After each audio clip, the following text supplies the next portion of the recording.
खबर देहरादून से, जहां पर रोडवेज कर्मियों के आगे प्रबंधन किस तौर पर झुका हुआ है, झुकने को मजबूर हुआ है। वहां पर रोडवेज कर्मियों के आक्रोश, उससे और उनके फरियाद को लेकर के, चूंकि रोडवेज कर्मियों को अब उनके वेतन को लेकर के और ज्यादा अब अपना आक्रोश नहीं दिखाना होगा।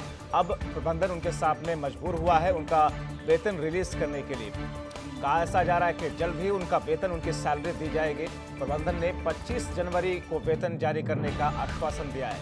25 जनवरी को अब ये वेतन जारी कर दिया जाएगा। अगस्त महीने तक का वेतन रुका हुआ था। जरा सोचिए कि अगस्त महीने तक का वेतन अभी भी वहां पर रुका हुआ था, और ऐसे में स्थितियां कितनी विकट रही होंगी उन लोगों के सामने।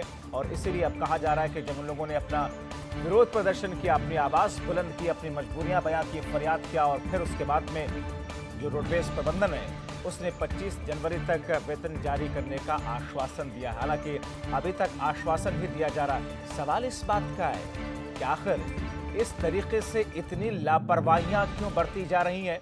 इस तरीके से इस वेतन को लेकर के क्यों इतनी ढिलाई बरती जा रही है? लोगों की मुश्किलों का क्या इन लोगों को अंदाजा नहीं है? रोडवेज कर्मचारी हड़ताल कर रहे हैं, तब जाकर के आश्वासन मिल रहा है। नवीन पांडे हमारे सहयोगी फोनलाइन के जरिए जुड़े हुए हैं। नवीन, अगस्त तक का वेतन नहीं आया अभी तक? बिल्कुल जवाहर, आपने बिल्कुल ठीक कहा कि रोडवेज कर्मियों की हालत वाकई में बेहद खराब है। और रोडवेज कर्मी की बात करें तो उनके जो परिवार हैं वो निश्चित तौर पे खाने को मोहताज हैं, क्योंकि देखिए जो इसमें लोग हैं वो परिवहन के जो चालक हैं और परिचालक हैं, तो बहुत ज्यादा इन्हें वेतन भी नहीं मिलता है। और लगातार 6 महीने से वेतन ना मिलना, ये कहीं ना कहीं एक चिंता का विषय बना हुआ था।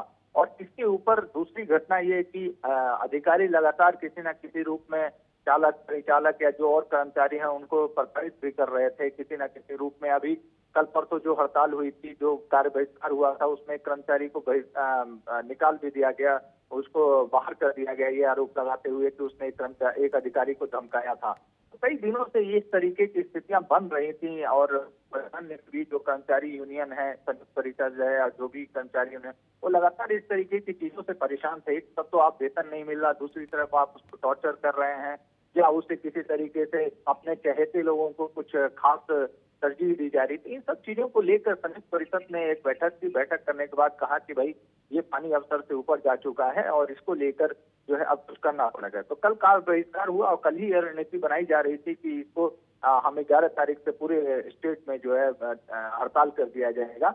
वेतन और सहित जो भी शोषण वगैरह के मामले हैं, और लगभग 9 मांगे हैं इनकी, तो डिपो से रिलेटेड है, जिसमें कई डिपो हैं, मंडल के डिपो हैं और गढ़वाल कुमाऊं दोनों के। तो इन सब स्थितियों को देखते हुए किया गया। तो कहीं ना कहीं प्रबंधन। अब सवाल ये है कि नवीन, क्या ये लोग जब विभाग के कर्मचारी विरोध करेंगे, प्रदर्शन करेंगे, आवाज उठाएंगे, भूख हड़ताल करेंगे, तभी जाकर के प्रबंधन को ध्यान आएगा? ये चल क्या रहा है? ऐसा हो क्या रहा है? इसके पीछे की वजह क्या बताया जा रहा है प्रबंधन की तरफ से? जी बिल्कुल जब्बार, आपने सही पूछा। एक्चुअली रोडवेज की अगर हम बात करें, खासतौर पर उत्तराखंड परिवहन निगम की बात करें, तो उत्तराखंड परिवहन निगम में हमेशा तनख्वाह को लेकर रोना रहा है। हमेशा स्थितियां खराब रही हैं। चाहे जब से सरकार ये उत्तराखंड का गठन हुआ है उसके बाद से अगर कुछ कार्यकाल को छोड़ दिया जाए सरकारों के, तो लगातार रोडवेज की हालत खस्ता रही है। रोडवेज की हालत को सुधार करने के लिए किसी तरीके का कोई मजबूत प्रबंधन सरकार की तरफ से नहीं किया गया, चाहे वो मंत्री की तरफ से हो, चाहे वो सचिव की तरफ से हो, चाहे एमडी की तरफ से हो। तो दिलचस्पी नहीं। देखिए, अगर हम यही तुलना कर लें उत्तर प्रदेश की और यही तुलना कर लें उत्तराखंड की, ठीक है उत्तर प्रदेश बहुत बड़ा राज्य है, उत्तराखंड बहुत छोटा राज्य है उससे, लेकिन वहां पे बसों का बेड़ा लगा दिया गया। वहां पे वॉल्वो लेके हर तरीके की मॉनिटरिंग की गई। वहां के अधिकारियों ने दिलचस्पी दिखाई।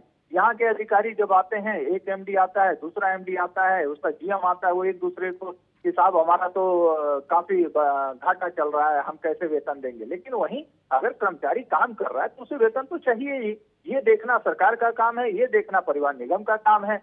इसलिए ये सारी चीजें जब एक तरह से उबाल आया है इनमें, तब जाके इन्होंने मजबूरन धरना प्रदर्शन किया और हड़ताल का नोटिस दिया। तब जाके सरकार आप कह रही है कि 25 करोड़ रुपया जो हमारे पास है उससे लेके मत में दें। तो बिल्कुल सही कहा जवाहर आपने कि जब ये स्थिति है तो क्या बार बार प्रदर्शन और धरना और हड़ताल की चेतावनी दी जाएगी तभी आप वेतन जारी करेंगे?